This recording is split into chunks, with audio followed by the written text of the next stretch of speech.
વડોદરાના દક્ષિણ વિસ્તારની હાઈવે પાસેની સોસાયટીઓમાં પાણીનો નિકાલ નહીં થતાં લોકોની હાલત કફોડી થઈ છે। વડોદરામાં ભારે વરસાદને કારણે હજી પણ નીચાણવાળા વિસ્તારોમાંથી પાણી ઓસર્યા નથી, ત્યારે શહેરના દક્ષિણ વિસ્તારની હાઈવે પાસે આવેલી Aditya heights, Aditya villa, Aditya paradise સહિતની સોસાયટીઓના રોડ ઉપર વરસાદી પાણી ભરાયા છે।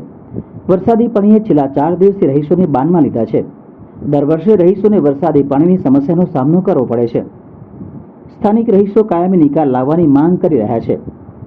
વોર્ડ નંબર 16ના સ્થાનિક કાઉન્સિલર સ્નેહલબેન પટેલે સ્થાનિકોની મુલાકાત લીધી હતી અને જણાવ્યું હતું કે વારંવાર તંત્રને રજૂઆત કરું છું, પરંતુ તંત્રના પેટનું પાણી હાલતું નથી, તેમ કોર્પોરેટર સ્નેહલ પટેલે જણાવ્યું હતું। તો સ્થાનિકોએ નેતાઓ આવીને માત્ર ફોટા પડાવી જતા હોવાના આક્ષેપ કર્યા હતા। કોર્પોરેશન દ્વારા રહીશો માટે એક થેલી દૂધની વ્યવસ્થા કરાતા રહીશોનો રોષ ફેલાયો હતો। મોટા બંગલામાં લાખો રૂપિયાની ગાડી ચલાવતા અમે શું એક થેલી દૂધ નહીં ખરીદી શકીએ, તેવા તંત્ર સામે સવાલ કર્યા હતા। આવતી ચૂંટણીમાં ઉત્તર પ્રદેશ જેવી હાલત થશે તેમ સ્થાનિક લોકોએ જણાવ્યું હતું। સ્માર્ટ સિટીમાં શાસકો એમના ઘર અને લાઇફસ્ટાઇલ થઈ હશે, સ્માર્ટ નાગરિકોની કોઈ લાઇફસ્ટાઇલ ચેન્જ થઈ નથી, તેવા પણ વિધક આક્ષેપ સ્થાનિક લોકોએ કર્યા હતા।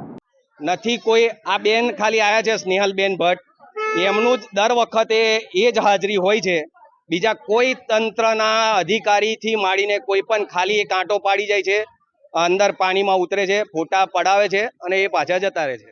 ટોયલેટમાં પાણી આવી જાય છે તો નવા ધોવામાં પણ અમે 3 દિવસ લગીને નહાયા નથી, અને અહીંયા ગાડીઓ બી એટલી જાય છે ને તો બધા રોજ જ હું પડતા જોઉં છું બધાને, અને લોકોના ટાયરો બી ફાટી જાય છે, નાના છોકરાઓને જટા લઈને પડે છે લોકો, એટલે બાળકોને લઈ જવામાં બી બહુ તકલીફ પડે છે, અને લોકો છોકરાઓ સાથે પડતા જોઉં છું રોજ જ અહીંયા આગળ।